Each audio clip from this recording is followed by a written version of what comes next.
Welcome to another edition of Frankly Green Bay, brought to you by Baumeister. I've been wanting to get this guy on for so long, one of the best guitar players in the state. Ladies and gentlemen, Mr. Jimmy Crimmins.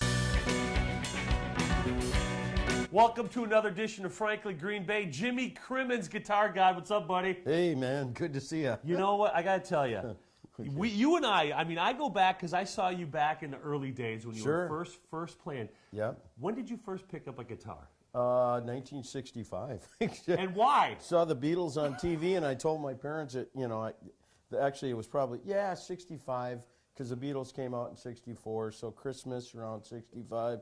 Jimmy, what do you want for Christmas? I want a guitar, and they went, oh my God. But let's talk about the beginning, playing. You got the club scene right away. Well, not club scene right. At 13, I was playing YMCA dances and making the big money. CYO dances.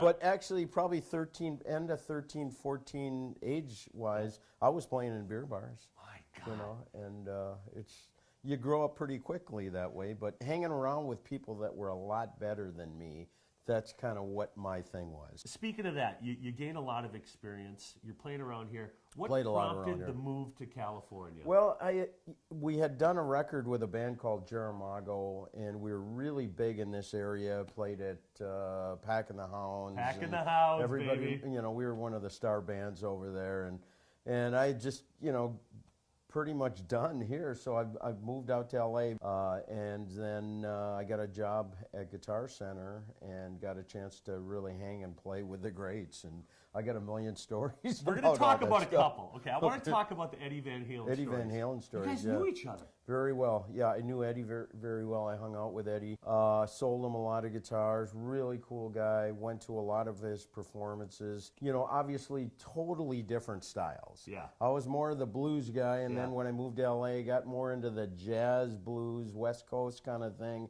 He was into the rock thing, but we all had similar ideas as far as the way we both practiced. I mean, he'd practice, 5-6 hours a day, this practicing scales, which I did too.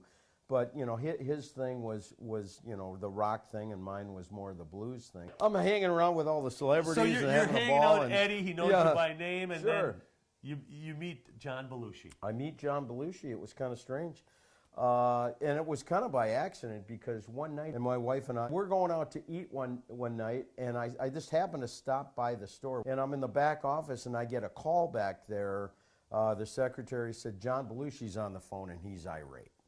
And I'm going, oh my God. So I pick up the phone, and it's John Belushi, and he goes, I was in the store a little while ago, he said, and I bought a guitar, a Gibson Les Paul. I said, cool. He said, well, I'm over at the Beverly Hills Hotel, and I noticed on the back of the headstock, it has a number 2 stamped on the back of the headstock. He said, what does that mean? And I said, well, John, that means that guitar was made in a second factory. And he said, I'm taking you to small claims court.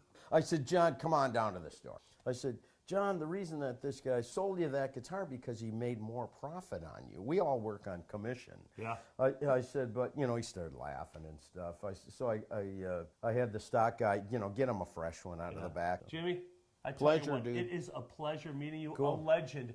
Join us for part 2 next week as we talk to Jimmy about his life in L.A.